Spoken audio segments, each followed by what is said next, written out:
আমরা সকলেই কামনা করি, আমরা সবাই সেটা প্রাপ্ত করতে চাই যা আজ পর্যন্ত কেউ প্রাপ্ত করেনি, সেটা পেতে চাই যা আজ পর্যন্ত কেউ পেতে পারেনি, সেটাই কাছে রাখতে চাই যা আজ পর্যন্ত কখনো আমরা পাইনি। এবার সেটা কিভাবে করা যেতে পারে? যদি আপনি সেটা প্রাপ্ত করতে চান যা আজ পর্যন্ত আপনি কখনো পাননি, তাহলে আপনাকে সেটা করে দেখাতে হবে যা আজ পর্যন্ত আপনি কখনো করেননি। সেই চেষ্টা করতে হবে যা আজ পর্যন্ত কখনো করেননি, সেই পরিশ্রম করতে হবে যা আজ পর্যন্ত কখনো করেননি। তবেই আপনি সেটা পাবেন যা আজ পর্যন্ত কখনো পাননি। কারণ যেমন বীজ বপন করবেন তেমনই অঙ্কুর আপনি লাভ করবেন। আসুন আর আমার সাথে ভালোবেসে বলুন, রাধা রাধা। ঈর্ষা আমাদেরই মনে বসবাস করা আরো একটা শত্রু। তবে এই শত্রু কখনো কখনো আমাদের জন্য লাভদায়কও হতে পারে, কিন্তু যদি আমরা সতর্ক না থাকি তাহলে সেটা ততটাই ঘাতক হয়ে উঠতে পারে। যদি আপনার কোনো প্রতিদ্বন্দ্বী থেকে থাকে যে এগিয়ে চলেছে, তাকে দেখে আপনার মনে ঈর্ষা উৎপন্ন হয়, আর ঈর্ষাবশত আপনি নিরন্তর চেষ্টা করতে থাকেন, পরিশ্রম করতে থাকেন সামনে এগোনোর জন্য, তাহলে তার দ্বারা আপনার বিকাশই হবে। কিন্তু যদি আপনি নিজের বিরোধীকে শেষ করতে দেওয়ার জন্য অগ্রসর হন, তাকে বিনাশ করার জন্য অগ্রসর হন, তাহলে এই ঈর্ষা প্রথমে আপনার বিনাশ অবশ্যই করবে। একটা কথা আছে, এটা পশু প্রবৃত্তি, আপনি শুধুই নিজের বিকাশের কথা ভাববেন। তিনিই হলেন প্রকৃত মানুষ, যিনি অন্য মানুষের জন্য প্রাণও দিতে পারেন। এই ঈর্ষা যদি আপনাকে বিকাশের পথে নিয়ে যেতে পারে তাহলে খুবই ভালো। যদি আপনাকে অন্য কাউকে বিনাশ করে দেওয়ার পথে অগ্রসর করে, তাহলে তার থেকে দূরে থাকাই ভালো। যেমন ধরুন, আপনার কাছে একটা সুচ আছে, যার দ্বারা আপনি ছেঁড়া কাপড়ও সেলাই করতে পারবেন বা অন্য কারোর পাত্রে ছিদ্রও করে দিতে পারবেন। আপনি কি চাইবেন, নিজের বিকাশ নাকি অন্য কারোর বিনাশ? সিদ্ধান্ত আপনারই। আসুন আর আমার সাথে ভালোবেসে বলুন, রাধা রাধা। সময় এবং ধন, একটা যা প্রকৃতি আমাদের দান করেন আর একটা যা আমরা নিজেরা অর্জন করি। কিন্তু যখন হারিয়ে ফেলার প্রসঙ্গ আসে তখন আমরা এই দুই একসাথে হারিয়ে ফেলি। এই সময় যদি আপনি গুনতে থাকেন তাহলে তা এমনিও নষ্ট হয়ে যাবে, কারণ সময় গণনা করতে আপনি যে সময় ব্যতীত করেন তা তো এমনিই নষ্ট হয়ে যায়। এই সময়কে যদি আপনি একত্রিত করার চেষ্টা করেন তাহলে তা সম্ভব হবে না। সময়ের বিষয়ে শুধু একটাই কথা বলবো, আপনি যদি একে ব্যবহার করেন তাহলেই জীবনে বৃদ্ধি হবে। ধনের সাথেও এটাই হয়। কথায় আছে যে এই ধনের দ্বারাই ধন অর্জন করা সম্ভব। যদি আপনি এই ধনের যত্ন নেন এবং একে সামলে রাখেন, তাহলে ধন আপনাকে সামলে রাখবে। এবার সময় আমরা প্রচুর পরিমাণে পাই, কিন্তু তার অর্থ এটা নয় যে আমরা তা নষ্ট করি। বাস্তব অর্থে সময় তা অত্যন্ত মূল্যবান। এর সদ্ব্যবহার করা যদি আপনি শিখে যান, তবে এই সময়ও আপনাকে অবশ্যই অতি মূল্যবান করে তুলবে। আসুন আর আমার সাথে ভালোবেসে বলুন, রাধা রাধা।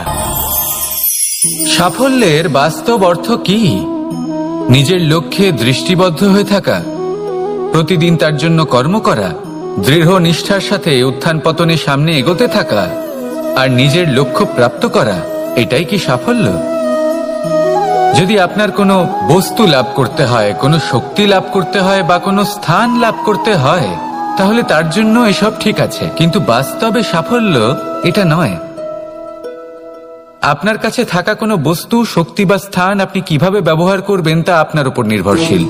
যদি তার সঠিক ব্যবহার আপনাকে করতে হয়, তাহলে উচিত সময় এবং উচিত স্থানে আপনাকে থাকতেই হবে। একে নিয়তিও বলা হয়। এবার ধরুন, এমন কোনো গ্রন্থ আছে যা জ্ঞানের দ্বারা ভরপুর, এমন জ্ঞান যার দ্বারা জীবন বদলে দেওয়া সম্ভব। এবার এই গ্রন্থ যদি এমন কোনো ব্যক্তির হাতে পৌঁছয় যিনি নিরক্ষর, তিনি কি এই গ্রন্থের সদ্ব্যবহার করতে পারবেন? কখনোই নয়। সেই জ্ঞান দিয়ে নিজের আচরণ পাল্টাতে পারবেন? কখনোই নয়। সেরকমই ধরুন, কোনো ব্যক্তি যার কাছে একটা অস্ত্র আছে, যার দ্বারা উনি শত্রুকে শেষ করে দিতে পারেন, কিন্তু সেই ব্যক্তি হলেন একজন কাপুরুষ। তিনি কি শত্রুকে শেষ করতে পারবেন? তিনি কি জয়লাভ করতে পারবেন? কখনোই নয়। আপনার কাছে কি আছে তার থেকেও বেশি গুরুত্বপূর্ণ আপনি তা দিয়ে কি করবেন। উচিত ব্যক্তির সাথে উচিত সময় উচিত স্থানে থাকা বেশি গুরুত্বপূর্ণ। নিজের গুণের সাথে, নিজের শক্তির সাথে, নিজের জ্ঞানের সাথে উচিত সময় উচিত স্থানে অন্যের যন্ত্রণাকে দূর করা, অন্যের জীবনকে আরো সুন্দর করে তোলা, এটাই হলো সাফল্য। তাহলে সাফল্যের বাস্তব অর্থ বুঝুন, অর্থাৎ নিজেকে আরো প্রসন্ন রাখুন। আর আমার সাথে ভালোবেসে বলুন, রাধা রাধা। আমার জীবনে পরিচয় হয়েছে অনেক ব্যক্তির সাথে, ভিন্ন ভিন্ন ধরনের মানুষ। এনাদের সাথে আলাপ হয়ে খুব ভালো লেগেছে, অনেক শিক্ষাও লাভ করেছি। আমি তাদের সাথেও আলাপ করেছি যারা অনেক উচ্চ স্তরে পৌঁছে গেছেন, আবার তাদের সাথেও যারা নিজেদের জীবনে বিশেষ কিছু করতে পারেননি। তাদের সাথেও পরিচয় হয়েছে যারা সফল, আবার তাদের সাথেও যারা অসফল। এবার এই সবই একই রকম মনে হয়। এদের মধ্যে পার্থক্য শুধুই মানসিকতার। যখনই কোনো অসফল ব্যক্তির সাথে পরিচয় হয়েছে, তখনই দেখেছি তাদের কাছে সবসময় একটা অজুহাত রয়েছে যে কেন তারা সফল হতে পারেননি। কখনো তারা দোষ দিয়ে থাকেন তাদের ভাগ্যকে, তাদের পরিস্থিতিকে, দোষারোপ করতে থাকেন তাদের মাতা পিতাকে, আত্মীয়দের, বন্ধু বান্ধবদের। কোনো না কোনো অজুহাত সবসময় এদের কাছে থাকে যে কেন তারা সফল হতে পারেননি।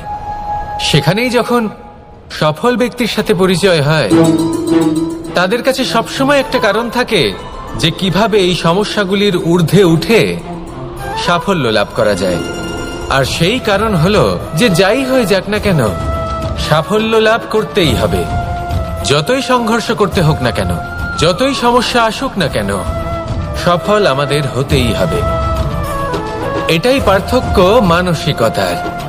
সত্যি কথা বলতে, আপনার আজকের এই মানসিকতা হলো আপনার আগামী ভবিষ্যতের ইমারতের ভিত। এই মানসিকতা যতটা প্রবল হবে, যতটা শুভ হবে, আপনার ভবিষ্যৎ ততটাই বিশাল এবং সুন্দর হবে। তাহলে সমস্যার উপর নয়, সাফল্যের উপর মনোযোগ কেন্দ্রীভূত করুন, জীবনে এগোতে থাকুন, আর আমার সাথে ভালোবেসে বলুন, রাধা রাধা। প্রত্যেক প্রাণী ভালোভাবে জীবন যাপন করতে চান, এটা তাদের স্বভাবে আছে এবং ভাবাটা অনুচিত নয়। কিন্তু একটা ভালো জীবনের গুরুত্বপূর্ণ অংশ কোনটা? বসবাসের স্থান। সেই স্থান যেখানে আমরা জীবন অতিবাহিত করি। এবার মানুষ ভাবতে পারেন যে একটা ভালো বাসস্থানের অর্থ কি? সেই স্থান যেখানে সহজে জল পাওয়া যায়, যেখানে শুদ্ধ বায়ু পাওয়া যায়, যেখানে আনাজ উৎপন্ন হয়। এটা জীবনযাপনের জন্য পর্যাপ্ত বটে, কিন্তু ভালো জীবনযাপনের জন্য আরো একটা কথা আপনাকে বুঝতে হবে। সাধু, জ্ঞানী, পণ্ডিত ব্যক্তি, এই সকল মহাপুরুষ, এনাদের যে বাসস্থান তা অত্যন্ত বিশেষ হয়। এখানে এক ধরনের বিশেষ ইতিবাচক শক্তি থাকে, এমন একটা স্থান যেখানে দেবতারাও বিচরণ করেন। জীবন আমরা সবাই যাপন করি, কিন্তু জীবনের উদ্দেশ্য শুধুমাত্র জীবন যাপন করা নয়। জীবনের উদ্দেশ্য হল মুক্তি লাভ করা।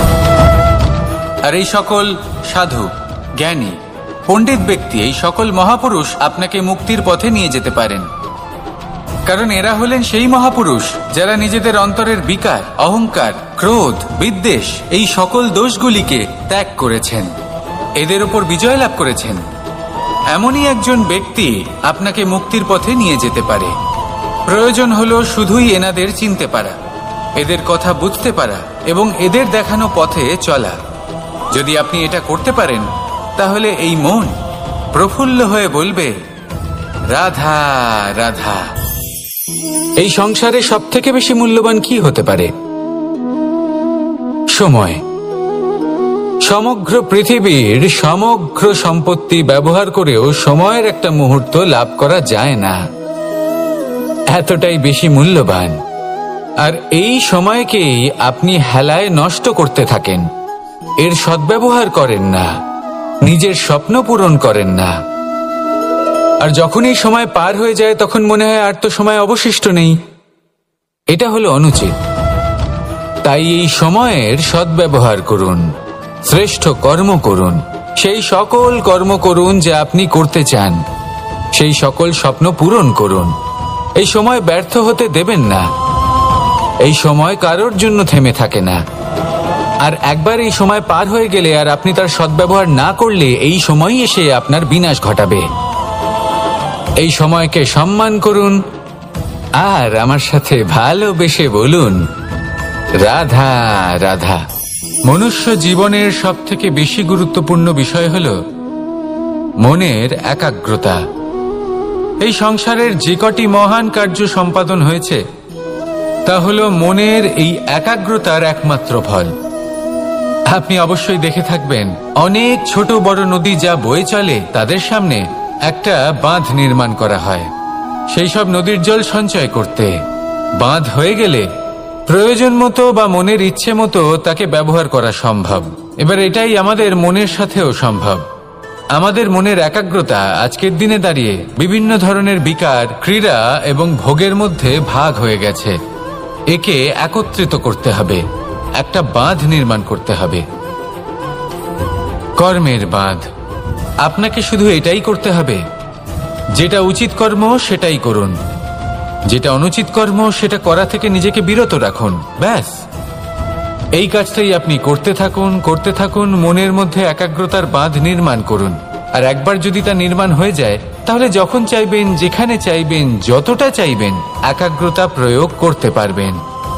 আর একবার যদি আপনি এটা শিখে যান তাহলে এই সংসারকে বদলে ফেলার মতো কাজ আপনি করতে পারবেন, সমাজকে শোধরাবার মতো কাজ করতে পারবেন। তাহলে এই মনকে একাগ্র করুন আর আমার সাথে ভালোবেসে বলুন, রাধা রাধা। সূর্য হলেন আমার অত্যন্ত প্রিয়। প্রতিদিন আমাকে নতুন শিক্ষা দিতে থাকেন।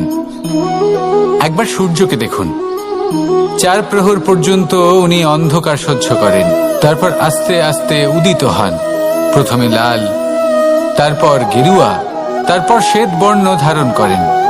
আস্তে আস্তে আকাশে উদিত হন আর তারপর সমস্ত সংসারে প্রকাশমান হয়ে উঠবেন।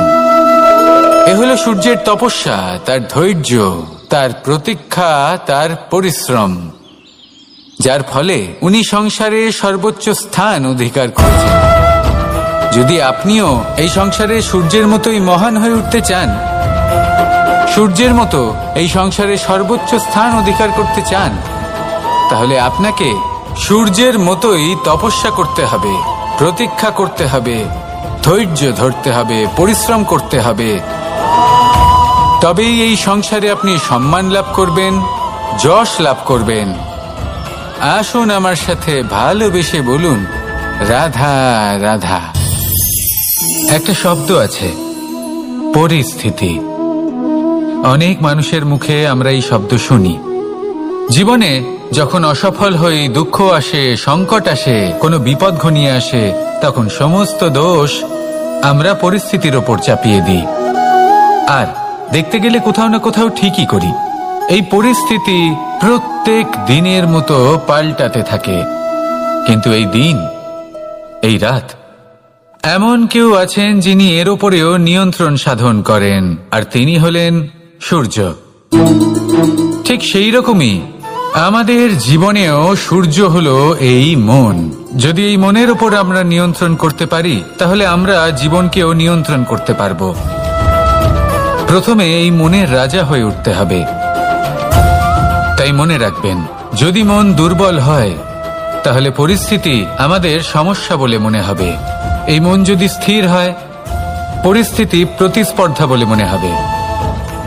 আর এই মন যদি শক্তিশালী হয়ে ওঠে তাহলে যে কোনো পরিস্থিতি আপনার কাছে একটা সুযোগ মাত্র, এমন এক সুযোগ যাতে অগ্রসর হয়ে আপনি মহান হয়ে উঠতে পারেন। এই মনের শক্তির বৃদ্ধি ঘটান, মহান হয়ে উঠুন আর আমার সাথে ভালোবেসে বলুন, রাধা রাধা।